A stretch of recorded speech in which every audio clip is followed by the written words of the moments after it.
ఈరోజు మనం చెప్పుకునే నీతి కథ వ్యాపారి అత్యాశ. ఒకరోజు రాత్రి ఓ దొంగ పరిగెత్తుకుంటూ వచ్చి ఓ దుకాణంలో దూరాడు.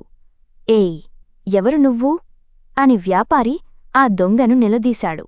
అయ్యా, నన్ను పోలీసుల బారినుంచి కాపాడండి. నగలు దొంగతనం చేసి వస్తుండగా వారి కంటపడ్డాను. వారు నన్ను వెంబడిస్తూ ఈ దారిలోనే వస్తున్నారు. పోలీసులకు దొరక్కుండా నన్ను రక్షిస్తే దొంగిలించిన నగల్లో సగం మీకే ఇస్తాను. ముందుగా ఈ కొన్ని ఆభరణాలు మీ దగ్గర పెట్టుకోండి అంటూ కొంత బంగారం వ్యాపారి చేతిలో పెట్టాడు. దీంతో ఆ వ్యాపారి దొంగను రక్షించేందుకు ఒప్పుకొన్నాడు. అతడికి దుకాణంలో ఓ మూలన దాక్కునేందుకు చోటు చూపించాడు. కాసేపటికే పోలీసులు వచ్చి వ్యాపారిని దొంగ గురించి అడిగారు. తనకు తెలియదని, ఇటువైపు అలా అనుమానాస్పదంగా ఎవరూ రాలేదని చెప్పాడు.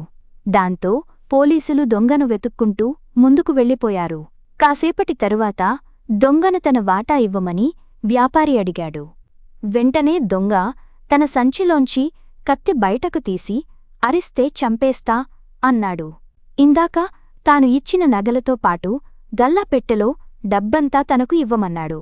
ప్రాణాల మీద తీపితో దొంగ చెప్పినట్లే చేశాడు వ్యాపారి. దొంగ మెరుపు వేగంతో అక్కడినుంచి పారిపోయాడు.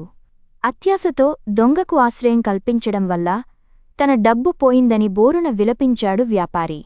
పోలీసులకు ఫిర్యాదు చేస్తే దొంగకు సాయం చేసినందుకు తానే తిరిగి చిక్కుల్లో పడాల్సి వస్తుందని కిక్కురుమనకుండా ఉండిపోయాడు. ఇంకెప్పుడు అత్యాశతో చెడ్డవారికి సాయం చేయకూడదని వ్యాపారి ఓ నిర్ణయానికి వచ్చాడు.